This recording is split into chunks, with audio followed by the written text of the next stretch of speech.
আসসালামু আলাইকুম। সবাই কেমন আছেন? আশা করছি আল্লাহর রহমতে সবাই সুস্থ আছেন, ভালো আছেন। আলহামদুলিল্লাহ আমরাও ভালো আছি। আরও একটি নতুন ভিডিও দেখার জন্য আপনাদের সবাইকে আমন্ত্রণ জানাচ্ছি। আশা করছি আমার আজকের ভিডিওটি আপনাদের কাছে খুব ভালো লাগবে। আজকে সকাল সকাল ঘুম থেকে উঠেই আমি চলে এসেছি কিচেনে। সকালের জন্য নাস্তা বানাবো, তাই আজকে সকালে নাস্তায় বানাবো বিফ বিরিয়ানি। শিফা আজকে বাসায় আছে। শিফার আজকে শরীরটা খুব একটা ভালো নেই, তার জন্য স্কুলে আর যায় নাই। ভাবলাম যে মেয়ে যেহেতু বাসায় আছে তার জন্য একটু মেয়ের পছন্দের খাবারই বানাই। সবসময় তো শিফা আর আমি একসাথে নাস্তা করতে পারি না, তার কারণ হচ্ছে শিফার স্কুল টাইমটা একদমই সকাল সকাল, যে কারণে শিফা হালকা পাতলা কিছু খেয়ে স্কুলে চলে যায়, পরে আমাকে একা একাই নাস্তা করতে হয়। তো আজকে ভাবলাম যে যেহেতু বাসায় আছে তার জন্য মেয়ের পছন্দের খাবারটা একটু বানিয়ে দেই, তাহলে একসাথে নাস্তা করা হয়ে যাবে। আর শিফা তেমন একটা রুটি পরোটা খেতে পছন্দ করে না, তার জন্য ভাবলাম যে একটু বিরিয়ানি রান্না করে দেই, তাহলে মেয়েটা আমার খুশি হয়ে যাবে। তো এখানে আমি সব মশলা দিয়ে মশলাগুলো একটু কষিয়ে নিচ্ছি। তো আমি আগে এই ঘুম থেকে উঠে মাংসটা ভিজিয়ে রাখছিলাম, তো এখন সবকিছু রেডি করে রান্নাটা বসিয়ে দিচ্ছি।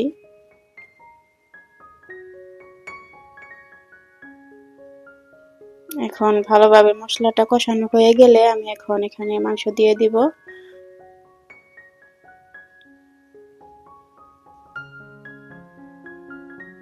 এই তো আমার মশলাটা ভালোভাবে কষানো হয়ে গিয়েছে, আমি এখন মাংসটা দিয়ে দিচ্ছি। এই তো মাংসটা দিয়ে দিয়েছি, এখন নেড়ে চেড়ে কিছুক্ষণ কষিয়ে নিব।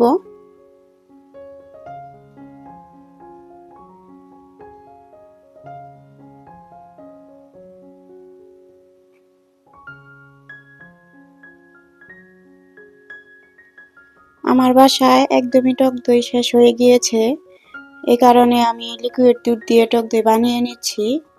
এখানে দুধ দিয়ে দিয়েছি, তারপরে দিয়ে দিয়েছি চিনি, আর এখন একটু লেবু কেটে লেবুর রস দিয়ে এখানে দিয়ে দিব, তাহলে টক দইয়ের মতো একটা হয়ে যাবে আর কি। তো আমার বাসায় যখন টক দই না থাকে এরকম করে আমি দেই, এতে করে কোনো সমস্যা হয় না। তো এর আগেও আমি অনেকবার এরকম করে দিয়ে দিয়েছি। আমি দেখেছি যে বাজার থেকে কিনে আনা যে টক দই দিয়ে দেওয়া হয় আর এটা আমি যে হাতে বানিয়ে দেই, এটার মধ্যে কোনো পার্থক্য নেই, মানে দুইটারই স্বাদ একই রকম আসে বিরিয়ানিতে।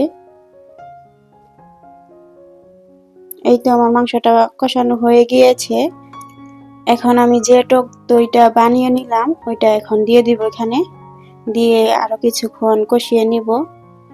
যেহেতু এটা গরুর মাংস, সিদ্ধ হতে ভালো একটু সময় লাগবে।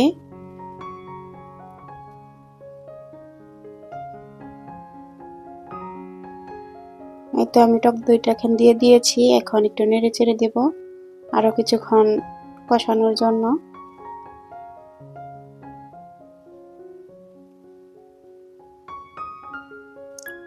এদিকে আমার মাংসটা কষানো হতে থাকুক, আমি তারপরে যে প্লেট বাটিগুলো জমা হয়েছে এগুলো একটু ক্লিন করে নেই, এতে করে আমার কাজটা অনেকটাই সহজ হয়ে যাবে।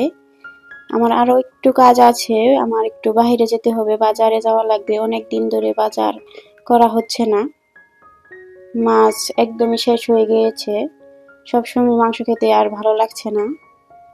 তো আমি এখন একটু বাজারে যাব।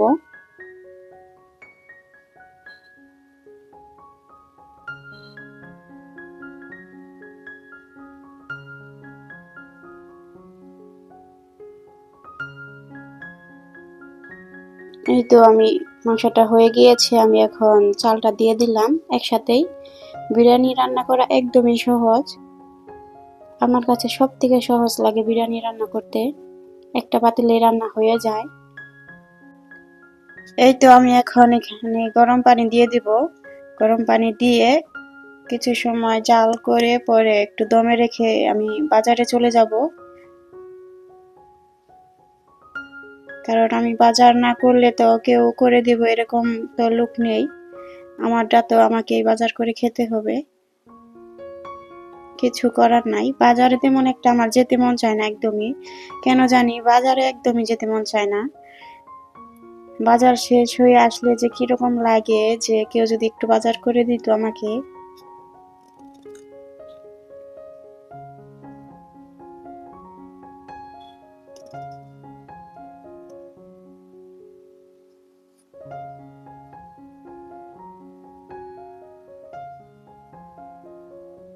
এই তো বাজারে গিয়েছিলাম আমি, এখন চলে আসলাম বাজার থেকে।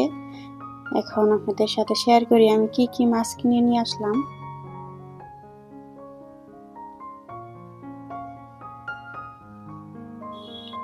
এখানে আমি 2টা বড় মাছ কিনেছি, আর হলো কিছু ছোট মাছ নিয়েছি। এখানে নিয়েছি হলো একটা রুই মাছ, আর একটা হলো বাউস, আর হলো ছোট মাছ নিয়েছি। এগুলো একটু বের করে রেখে দেই, এখন খাওয়া দাওয়া করে তারপরে মাছ কেটে নিয়ে আসবো।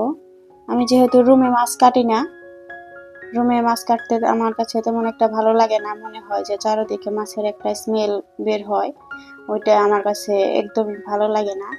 আমি ছাদে নিয়ে মাছ কেটে নিয়ে আসি, আর হচ্ছে আমি বাজার থেকেও মাছ কাটিয়ে আনি না, ওইটাও আমার কাছে তেমন একটা ভালো লাগে না। আমার মনে হয় যে মাছ আমি কাটবো, ধুবো, তারপরে পরিষ্কার করব, এতে করে আমার একটা তৃপ্তি আসে। তাছাড়া আমার বাজার থেকে মাছ কাইটা নিয়ে আসলে ওইটা আমার ওই রকম তৃপ্তি আসে না, এই কারণে আমি মাছ কাটাই না। কষ্ট হলেও আমি নিজেই কেটে নেই। এই তো শিফা আর আমি এখন সকালে নাস্তাটা করে নিচ্ছি। আপনারা যারা এখনো আমার ভিডিওটি দেখছেন, প্লিজ একটি লাইক দিয়ে দিবেন। আপনাদের একটি লাইক আমার ভিডিওটি আরো অনেকের কাছে পৌঁছে দিতে সাহায্য করবে। আর যদি খুব বেশি ভালো লেগে থাকে তাহলে চাইলে চ্যানেলটিকে সাবস্ক্রাইব করে নিতে পারেন। সাবস্ক্রাইব করে পাশে থাকা বেল বাটনের অল অপশনটি প্রেস করে দিবেন, যাতে করে আমি কোনো ভিডিও ছাড়ার সাথে সাথেই আপনাদের কাছে নোটিফিকেশন চলে যায়। আর যারা কাজটি অলরেডি করে দিয়েছেন তাদেরকে অসংখ্য ধন্যবাদ। এই তো সকালের নাস্তাটা শেষ করে আমরা চলে গিয়েছিলাম ছাদে মাছ কাটার জন্য। মাছগুলো কেটে ধুয়ে পরিষ্কার করে নিয়ে আসছি, এখন গুছিয়ে রাখবো। প্রতিদিনই আমার যতটুকু করে লাগে অতটুকু করে রেখে দেব। শিফা তেমন একটা মাছ খেতে পছন্দ করে না একদমই, তো আমারও কাছেও অত বেশি ভালো লাগে না, তারপরেও মাঝে মাঝে খাই আর কি। সবসময় তো মাংস খেতেও ভালো লাগে না।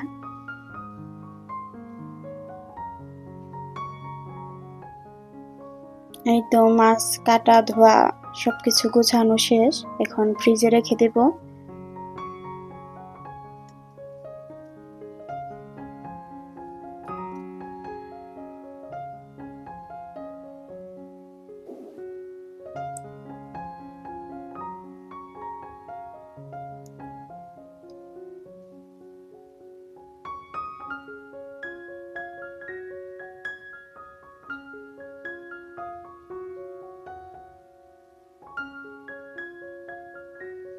অনেক দিন ধরে ভাবছি যে আরেকটা ফ্রিজ নেব, একটা ফ্রিজে আমার হচ্ছে না।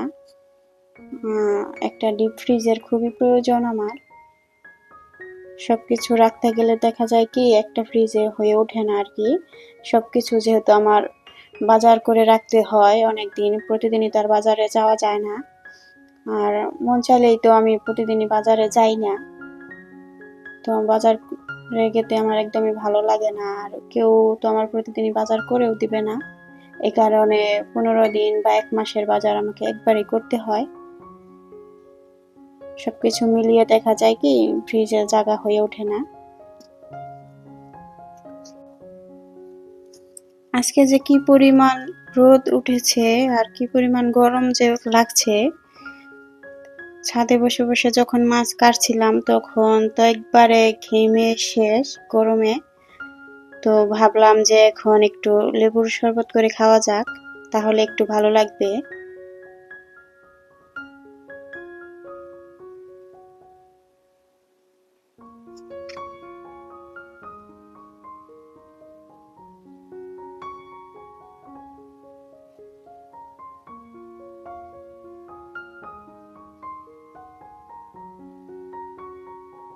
শিফার জন্য বানাচ্ছি। এখানে দুজনের জন্য 2 গ্লাস শরবত বানিয়ে নিচ্ছি ফ্রিজের ঠান্ডা পানি দিয়ে।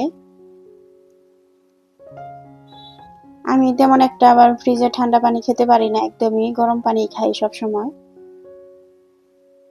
ঠান্ডা পানি খেলে আমার গলায় সমস্যা হয়, এই জন্য ঠান্ডা পানি খেতে পারি না।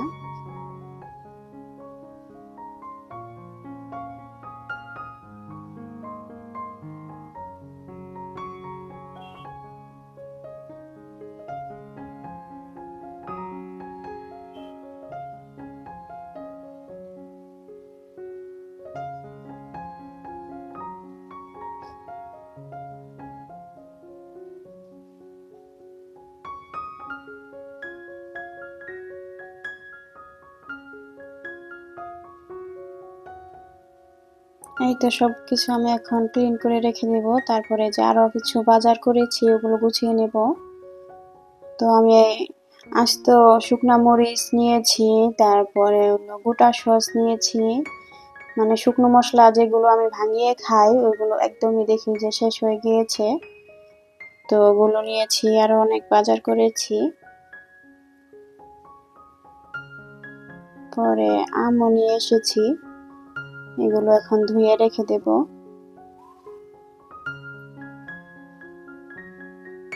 আম তো আমার কাছে সবসময় ভালো লাগে।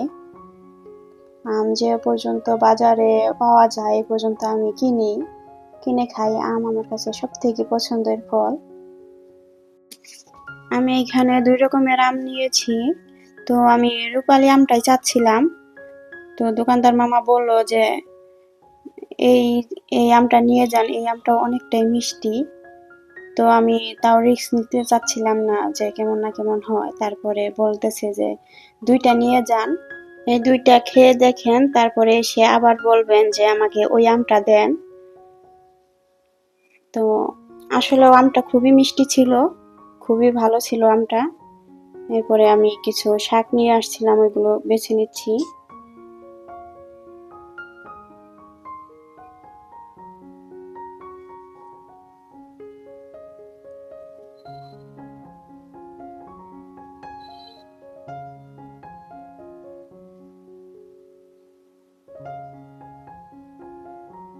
এগুলা কমলি শাক ছিল। তো বাজারে ঘুরে ঘুরে দেখলাম যে তেমন একটা ভালো কোনো শাক নাই। পরে ভাবলাম যে কমলি শাকটাই নিয়ে যাই। তো এখন আমি সব শাকগুলো বেছে নিয়েছি, আর এখন দুপুরে রান্নাটা বসিয়ে দিয়েছি। এটা গতকালকের যে মুরগি রান্না করেছিলাম ওইটার কিছুটা তরকারি রয়ে গিয়েছে।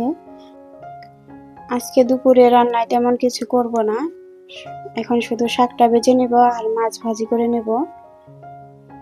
এতে করে আমাদের আজকের দুপুরের খাওয়া হয়ে যাবে।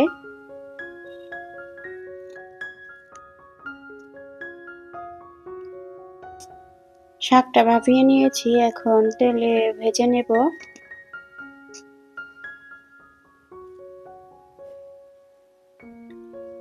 আর এইদিকে মাছটাও ভেজে নিচ্ছি।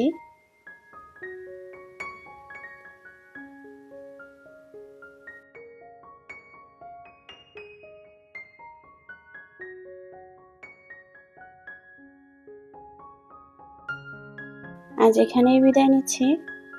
আসসালামু আলাইকুম। আল্লাহ হাফেজ।